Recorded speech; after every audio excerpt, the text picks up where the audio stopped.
Hi friends, welcome to my channel life with Mithran. எல்லோரும் எப்படி இருக்கீங்க? இன்றைக்கி vlog வந்து பழைய வீடியோனால் என்னால் எடிட் பண்ணி போஸ்ட் பண்ண முடியல. ஹஸ்பண்டோட பர்த்டே ப்ரிப்ரேஷன் கொஞ்சம் கேக் நாங்களே கொஞ்சம் பண்ணோம். என் நாத்தனார் பொண்ணு வந்திருந்தாங்க, அவங்க கூட எக்ஸைட்மெண்ட் அவங்களும் பண்ணுறேன் அப்படின்னு சொல்லிட்டு நான் இன்ஸ்டாகிராமில் வந்து சிவேஷ்னு அவரோட பேஜ் பார்த்தா அந்த கேக் பண்ணினேன். ரொம்பவே சூப்பராக வந்தது. தோட்டத்தில் ஃபுல்லாக வந்து களை பார்த்துட்டு அந்த அக்கா வந்து ஃபுல்லாக புல்லெல்லாம் க்ளீன் பண்ணி கொடுத்தாங்க. ரெண்டு மரம் தார் போட்டிருந்தது. அது நல்ல மழைங்களா காற்றுங்களா அந்த வாட்டி, அதனால கொஞ்சம் சாஞ்சிடுச்சு. அதனால் அதை போய் சும்மா கொஞ்சம் நேரம் பார்த்துட்டு, இது வந்து முன்னாடி நாள் நாங்கள் இதெல்லாம் ரெடி பண்ணணும். குட்டியாக பென்டோ கேக் மாதிரி சைஸில் தான் என்கிட்ட இருந்தது. ரொம்ப பெருசாக நம்மளே கொஞ்சமாக தான் ட்ரை பண்ணுவோம் அப்படின்ற மாதிரி கொஞ்சம் தான் ட்ரை பண்ணோம். சூப்பராக சாக்லேட் ஸ்பாஞ்சி கேக் வந்து சூப்பராகவே வந்திருந்தது. அவங்க வந்து ராகியில் பண்ணியிருந்தாங்க. நாங்கள் வந்து அதை நம்ம மைதாலே பண்ணலாம் அப்படின்னு சொல்லி பொண்ணு சொன்னான். அதனால் வந்து மைதாலே பண்ணியாச்சு. கேக் ரெடி பண்ணிவிட்டு அங்கே பாருங்கள் வந்திருக்கு. குட்டியாக அவளுக்கு கொஞ்சம் குட்டியாண்டா வேணும்னு சொல்லிட்டு குட்டி கப்பில் வந்து மித்ரனுக்கும் நாத்தனார் பொண்ணுக்கும் ஒன்று கப்பில் வச்சிட்டோம். அதுவும் சூப்பராக வந்தது. நான் அதில் வெட்டி சாப்பிட்றேன் அத்தை அப்படின்னு சொன்னான். சரி ஓகே அப்படின்ற மாதிரி அது பண்ணேன். சரி, எப்பயும் குலோப் ஜாமுன்னா ரொம்ப பிடிக்கும்.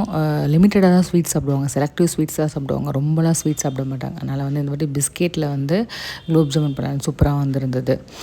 அதுக்கப்புறம் வந்து நம்ம வந்து கிளேஸ் மாதிரி ஏதாவது கொடுக்கலாம் அப்படின்னு சொல்லிட்டு விப்பிங் க்ரீம் இல்லாமல் நாங்கள் வந்து டார்க் சாக்லேட்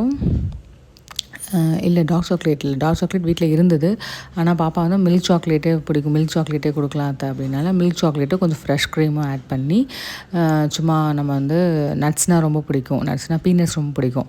அதனால் வந்து அதையும் இது பண்ணி டாப்பிங்காக கொடுத்து ஃப்ரிட்ஜில் வச்சாச்சு. அது வந்து நைட்டு 12 மணிக்கு நான் கட் பண்ணோம். அது ஃபோட்டோ எடுக்க முடியல. அப்போ வந்து மித்ரன்லாம் தூங்கினாங்களா, அதனால் வந்து நானும் ஹஸ்பண்டாக விட்டணும். சூப்பராக இருந்துச்சு. அடுத்த நாள் மார்னிங் வந்து கொஞ்சம் வந்து ட்ரெஸ் எடுக்கலான்னு போயாச்சு. ஹஸ்பண்ட்க்கு மாமனார் கூப்பிட்டு போனாங்க.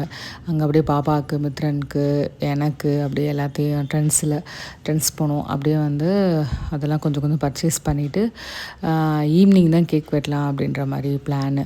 நான் பண்ண கேக் வந்து நான் சிம்பிளாக பண்ணேன். நான் என்னோடய சாட்டிஸ்ஃபேக்ஷன் கொஞ்சம் பண்ணணும் அப்படின்றனால நைட்டு வச்சுருந்தோம். வந்து கொஞ்சம் 1/2 kg வந்து கடையிலேயே வந்து வாங்கிட்டு போயாச்சு. போன வாட்டிலாம் அவங்க ஃப்ரெண்ட்ஸ்லாம் வந்திருந்தாங்க. இந்த வாட்டி நாங்கள் யாரையும் கூப்பிடல, அப்படியே நாங்களே வெட்டியாச்சு. வந்து காலையில் வந்து ஹஸ்பண்ட் பிடிச்சதாக செஞ்சுருந்தேன். சோளா பூரினா ரொம்ப பிடிக்கும் நார்மல் பூரியை விட. அதனால் சோளா பூரி சென்னா மசாலா பண்ணியிருந்தேன். ஆஃப்டர்நூன் வந்து ஒரு தாலி மாதிரி ப்ரிப்பேர் பண்ணலாம், வெஜ் தாலி அப்படி சொல்லிட்டு அதுக்கு தான் எல்லாம் ரெடி பண்ணிட்டேன். சிம்பிளாக பண்ணியிருக்கேன். பாயாசம், குலோப் ஜாமுன் ஸ்வீட்டுக்கு பாயாசம், அப்புறம் வடை, லெமன் ரைஸ், கொஞ்சம் பருப்பு, 2 பொரியல், அந்த மாதிரி ஒரு அப்பளம். இதோட சிம்பிளாக முடிச்சு புளிக்குழம்பு பண்ணியிருந்தால் இன்னும் சூப்பராக இருந்திருக்கும். அது மட்டும் தான் என்னால் பண்ண முடியல. மித்ரனுக்கு வந்து ஆஃப்டர்நூன்னே வந்து மார்னிங்கே போய் கேக் வாங்கிட்டு வந்து ஃப்ரிட்ஜில் வச்சிட்டோம். அது எப்படா கட் பண்ணுவோம், வெட்டணும் அப்படின்ற மாதிரி அவர் எடுத்து லிக் பண்ணிகிட்டு இருந்தாப்புல. ஃப்ரிட்ஜை திறந்து ஒரு 50 டைம்ஸ் அதை ஃப்ரிட்ஜை திறந்து பார்த்துருப்பாங்க. ஏன்னா பெருசாக நான் வந்து கேக்லாம் கொடுக்கல. ஐஸ்கிரீமே வந்து இப்போ தான் கொஞ்சம் பழகியிருக்காங்க.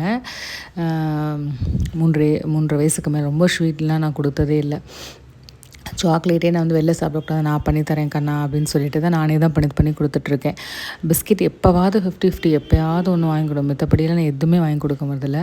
கேக்கும் முக்கால்வாசி நோ தான் சொல்லுவேன். வீட்டில் ஏதாவது பண்ணி கொடுப்பேன். பனானா கேக் அந்த மாதிரி ஏதாவது பண்ணி கொடுப்பேன் மித்ரனுக்கு. மற்றபடிலாம் நோ தான். அதனால் இது வந்து அவங்களுக்கு ரொம்ப எக்ஸைட்மெண்ட் ஆயிடுச்சு. சரி, என்றைக்காவது ஒரு நாள் தானே சாப்பிட்டுன்றனால நானும் ஒன்றும் சொல்லலை. சாப்பிட விட்டுட்டோம். அதனால் என் பொண்ணு, எங்கள் பாப்பாவுக்கு தான் ஒன்றும் புரியல. குட்டி பாப்பாவுக்கு என்னடா பண்ணுறாங்க அப்படின்ற மாதிரி வந்து திருன்னு முடிச்சுட்டே பார்த்துட்டு இருந்தாங்க என்னையும். அப்புறம் கேக் வெட்டி ஈவினிங் வந்து செலிப்ரேட் பண்ணியாச்சு. மித்ரனுக்கு வந்து அந்த கேக் செய்கிறப்பையும் ரொம்ப எக்ஸைட்மெண்ட் இருந்தது. ஆனால் என் நாத்தனார் பண்ண சொன்னால், கடையில் வாங்கின கேக்கை விட நீங்கள் பண்ண கேக்கு தான் அத்தை நல்லா இருந்தது, அதுதான் சூப்பராக இருந்தது, இதெல்லாம் சுமாராக தான் இருந்தது. ஸோ அதுவே எனக்கு பெரிய சாட்டிஸ்ஃபேக்ஷனாக இருந்தது. ரொம்ப காம்ப்ளிமெண்ட்டாகவும் இருந்தது எனக்கு. அது மீதி ஃபுல்லாக பர்த்டே ஃபோட்டோஸு தான் நான் பண்ண ரெசிபி. நான் இப்போ தான் இத்தனை ஐட்டம் பண்ணியிருக்கேன். அடுத்த வாட்டி வந்து இன்னும் கொஞ்சம் வந்து வேறு மாதிரி மிக்ஸ்டு அவங்களுக்கு பிடிச்ச தாலி மாதிரி ரெடி பண்ணலாம். டைம் இல்லை, பாப்பா வச்சுட்டு வெளியில் போயிட்டு வந்தனால கொஞ்சம் டைம் இல்லை. கொஞ்சம் ப்ரிப்ரேஷன் பண்ணி வச்சுருந்தேன்னா இன்னும் கொஞ்சம் நிறையா பண்ணியிருக்கலாம். எனக்கு ஆசை நிறையா பண்ணி கொடுக்கணுன்னு. நம்மளுக்கு தெரிஞ்சது இந்த சமைக்கிறது தான். அதை வந்து நம்ம நல்லா பண்ணணும் அப்படின்ற மாதிரி அவங்க நல்லாயிருக்குன்னு சொல்லுவாங்க. அதனால் அதெல்லாம் பண்ணி கொடுக்கணுன்னு ஆசை. இப்படி தாங்க பர்த்டே போச்சு. ஈவினிங் அந்த பாப்பா வந்து அந்த ஸ்னோ இது வாங்கிட்டு வந்து அதை அடிச்சுட்டு இருந்தோம். அது வீடியோ எடுக்காமல் நான் ஃபோட்டோ எடுத்துட்டேன் தெரியாமல். அதுவும் நல்லா தான் இருந்தது. ஓகே, இதான் vlog முடிஞ்சுது. தேங்க்ஸ் ஃபார் வாட்சிங். சப்போர்ட் பண்ணாதவங்க சப்போர்ட் பண்ணுங்கள், சப்ஸ்கிரைப் பண்ணாதவங்க சப்ஸ்கிரைப் பண்ணுங்கள். தேங்க்யூ.